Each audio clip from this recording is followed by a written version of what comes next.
Mr. President. My pleasure. Thank you so much. So, hello. Thank you so much for being here. My pleasure. What I'd love to do is, my sense is you all have a good sense of the bio. I'll give a little bit of a top line, and then what I'd like to do is ask the President to give us a few words, a little bit about some of the opportunities that they're pursuing in Iceland. It's an incredible company. Incredible company, listen to me. It's an incredible country, and it's been my pleasure for the last little bit to learn a little bit more about Iceland and some of the wonderful work that they're doing. The newly elected president, just under 2 years, came to his position because there was some interesting controversy that was happening, and he found himself as a professor and an expert on everything from the Iceland presidency, spying. He wrote a book about spying in Iceland. There's been he wrote a book about the Cod Wars, which I want us to visit about sooner.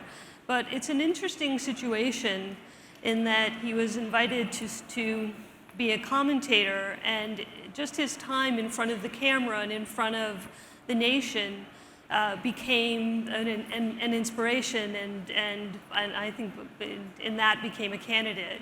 And I will say, in the conversation we've had, I can understand why that's happened. This has been just such a thoughtful and such an enlightened man, enlightening conversation. So if you could just give us a little bit about what's happening in Iceland, and then I'd like to jump in a little bit more on some of the day-to-day issues. Sure, yeah. Well, first of all, it's a pleasure and honor to be here.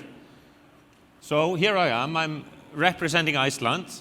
I'm Iceland's head of state, kind of a PR person, as it were. But I'm also here to listen and learn. And I think this venue is a perfect opportunity for a country like Iceland, for Icelandic representatives to take home some of the knowledge and information and innovation that you can see here everywhere. So that's the plus side for me. But what can we contribute, we Icelanders? We're a small nation. We just reached the 350,000 persons mark. So, yeah, we're a nation in constant change. Well over 10% of that 350,000 are people who are either born abroad or with parents born abroad. And this is a big change from when I was growing up. So Iceland is a country in constant change. The society and the country itself, geology. So what we can offer is knowledge and experience when it comes to societies in change, countries, nature in change. How do we mix this up? I can give you examples. Geothermal energy, green energy. We are not the only ones who know anything about this and everything about this, but we can export our experience and our knowledge. Marine environment, we know a thing or two about that. We were a nation which relied on fishing for decades, for centuries. Gender equality, I just got from a meeting with representatives of UN Women and the He for She body. We like to think that we can lead by example there. We have by far not reached any paradise on earth where full gender equality has been reached. But we like to think that we can teach the world a thing or two about the road we're on. And we can be proud about the achievements we've made in this regard. So this is what I feel I should be doing when I'm head of state abroad, projecting a positive image of Iceland, not something that is unrealistic, but something where other people can possibly think, okay, we can learn a bit from these guys. Brilliant, thank you. I think what I'd like to start with, though, is let's talk a little bit about the energy.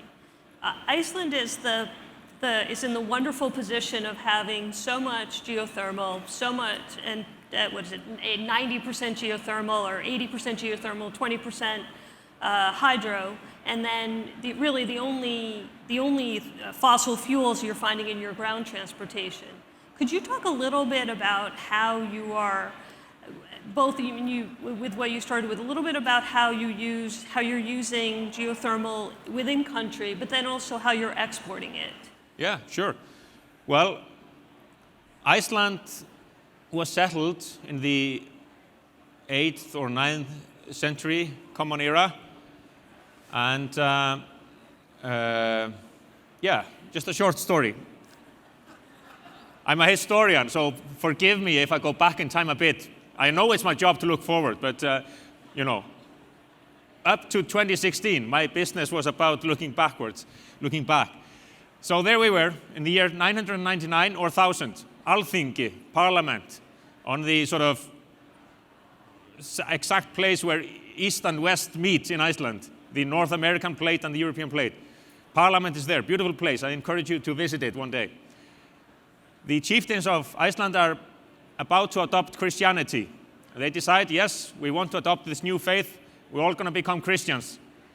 We're all going to be baptized. But there were many of them who said subsequently, yes, all right, baptism is involved, you know, being immersed in water. We're only going to do this in the warm spring nearby, you know. So that can be like first example of Icelandic use of geothermal. Of hot water. It's good. Homes in Iceland are now heated completely by geothermal hot water. I remember as a kid, we had a diesel tank in our home. In early 1970s, up to 50% of homes were heated with oil. Now it's 100% geothermal. And what does this say? Well, first of all, it can be done.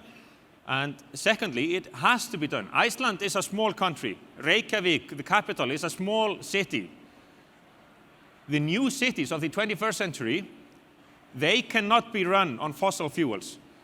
If you want to have a modern, happy, smart city, you need other ways to heat your homes, to provide energy. You need, for instance, geothermal energy. And that's why in Iceland, for instance, we have the UN Geothermal University, where we teach others how to use geothermal energy. And there are Icelandic companies in China, Central, Eastern Europe, Ethiopia, elsewhere, here in the good state of New York. Now I must be careful. Cornell is in New York, right? Indeed. Yes, indeed, yes. Cornell University has an ambitious plan to reduce significantly CO2 emissions. For instance, by using geothermal energy, by using geothermal to heat campus. And they've been to Iceland to learn, and we can also learn from others. Please don't get me wrong. Please don't think I think that Icelanders are the holders of all knowledge about geothermal. That's definitely not the case. But we can still teach others a thing or two. I think we have a lot to learn. Actually, let's go back to what you were saying about cities. You were talking about, this notion of an entire city being fueled by renewable energy, in this case, geothermal. Talk about the economics of it. It's probably much less expensive to maintain a home and to maintain a business in terms of the energy usage. Yeah, I mean, I don't have the exact figures at the top of my head, but I think it has been calculated that Iceland saves about anything between 5 and 10% of the country's GDP by the use of geothermal. So it makes sense on so many levels. It makes sense on when it comes to the environment, but it also makes, in the long run, practical economic sense. Because geothermal energy is, it's expensive when you start, but less so in the long run. Now, there are, of course, what do you call it, like side effects perhaps. Yeah. Geothermal energy requires drilling holes. If you use it for the production of energy, you need cables. And if you are pumping hot water, you need pipelines. So all this affects nature as well. So I'm not saying we should try to produce as much geothermal energy for anything and everything everywhere, but relatively speaking, or in comparison, geothermal makes perfect sense when you put it next to fossil fuel. So that is the message from Iceland. And taking it a step further, you've mentioned Cornell, you've mentioned Saudi Arabia and China and other places. How are you seeing the implementation happening? Like for example, in the case of Cornell, is there pushback from the community? Is there acceptance?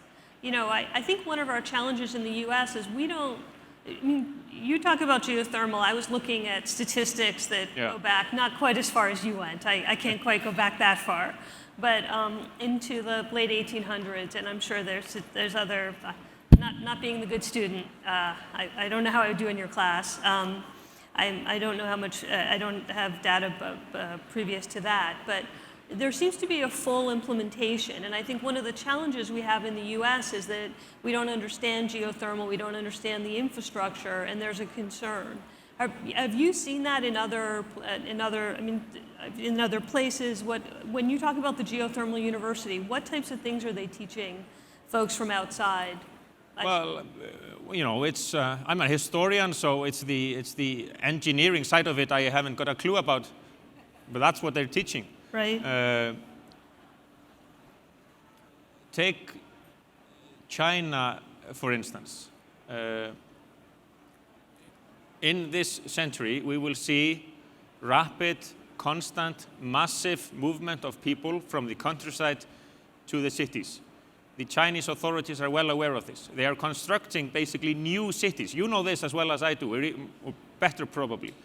And there is awareness there that if you want to fight or avoid the negative sides of the cities they already have, with pollution, a health hazard, then they have to think afresh. And geothermal energy is one of the things they are looking for. So that's why Icelandic companies have made big contracts with partners in China about the construction of geothermal heating systems in these new cities.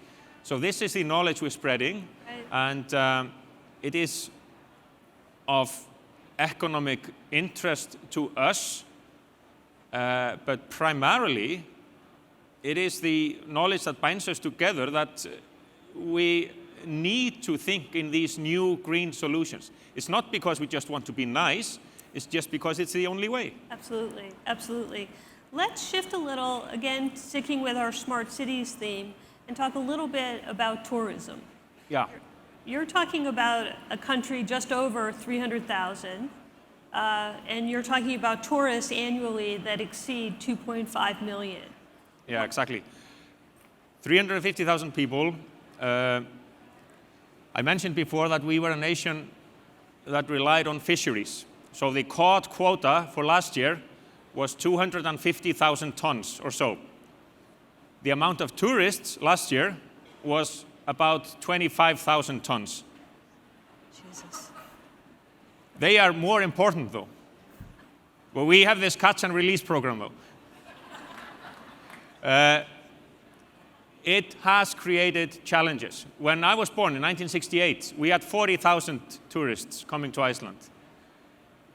2.2 or 3 million last year. They are all welcome, and the experience they have is predominantly positive, according to surveys, according to everything we hear.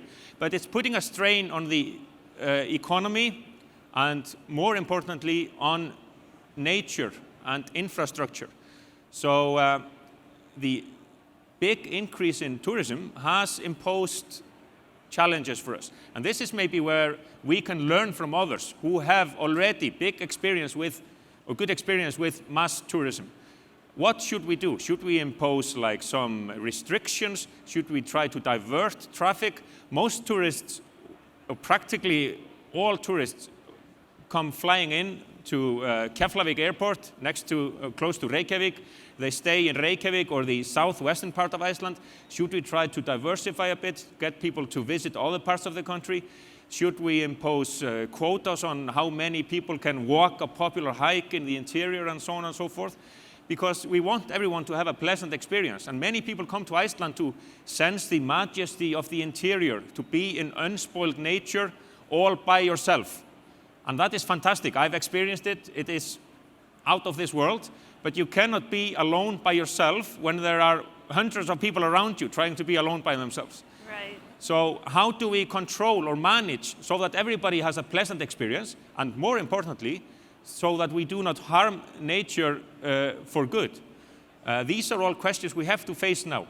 And maybe we are a bit behind the times. Now, I am a head of state, so I'm in a non-political position, so it is not my business to criticize the politicians, the officials, the decision makers, but I can tell you they are also waking up to this fact. Maybe we need to start thinking a bit more about infrastructure, about some kind of control, and about maybe tourist passes to actually charge people for entry and so on and so forth. And these are all big questions we are facing now in Iceland. And again, something where we can learn from others. And then maybe, once we have solved the problem in true Icelandic good fashion, you can learn from us. I like that. I know that you came to New York for several meetings at the UN. I was wondering if you could talk a little bit about the meetings that you've had at the UN today with your wife Eliza Reid. Yeah. And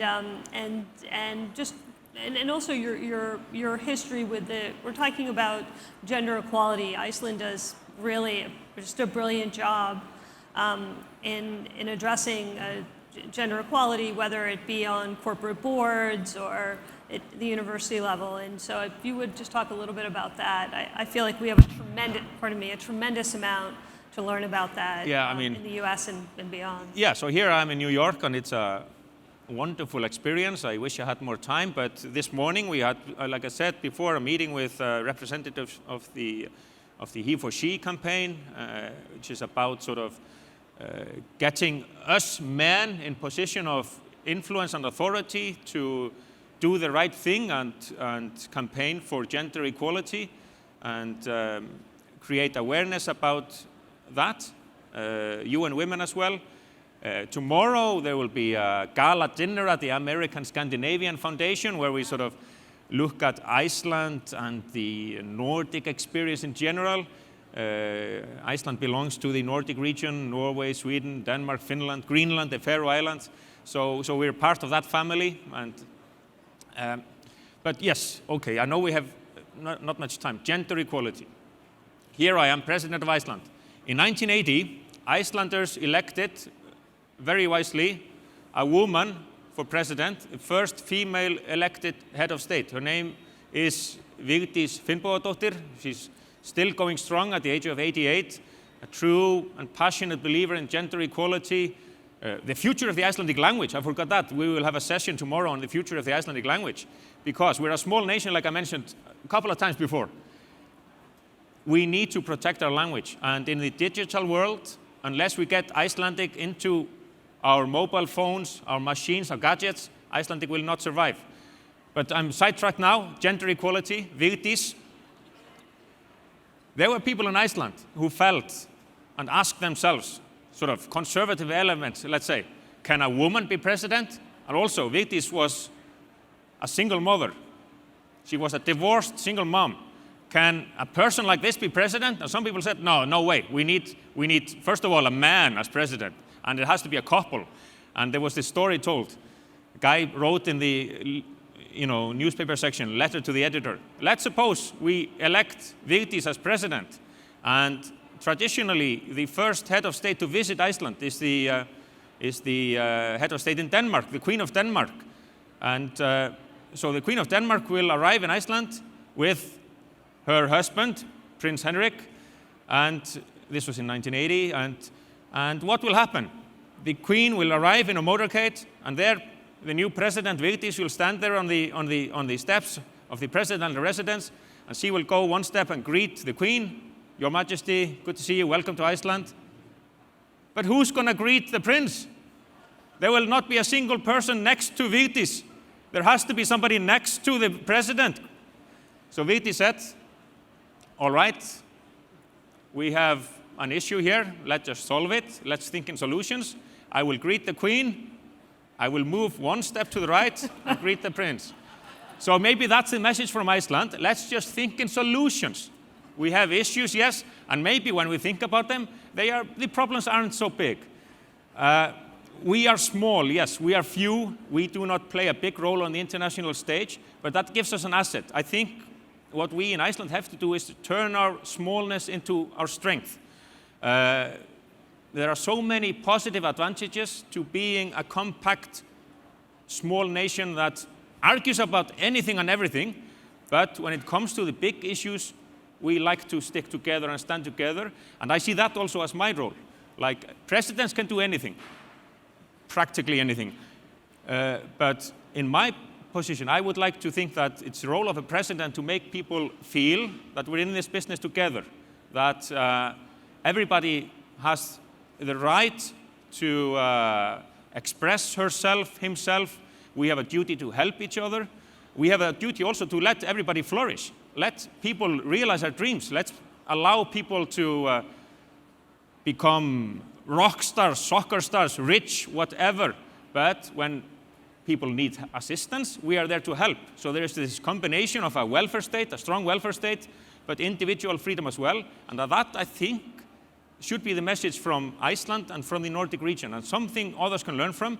But if we start boasting, if we start thinking we are better than the rest, we will have failed. So that is also our business, to learn from others. So that's why it's a pleasure to be here. Thank you, Mr. President. That was wonderful. So I guess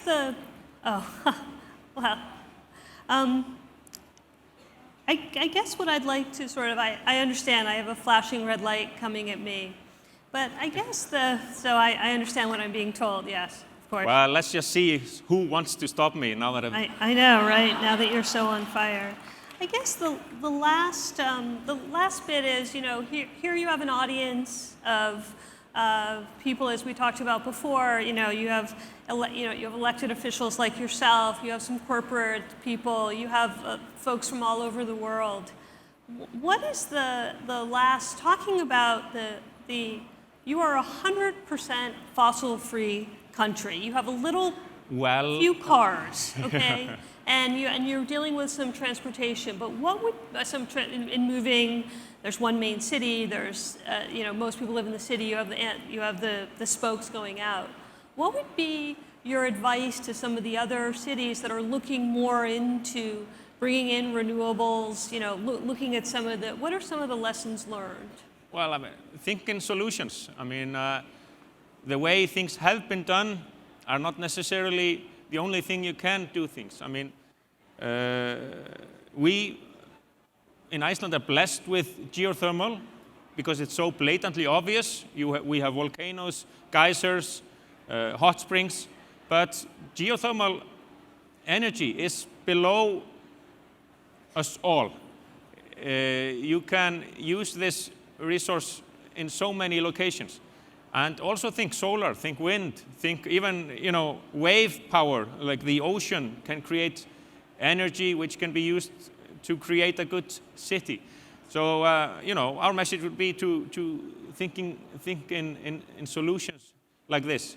But again, you mentioned that we're fossil fuel free. We need to improve on the use of electric cars. We need to modify our fishing fleet. We have an ocean cluster back home, companies thinking in, again, solutions. And we've already managed to reduce the energy consumption of our fishing fleet by, I think, 40% or so, just by modernizing it. We have work to do there.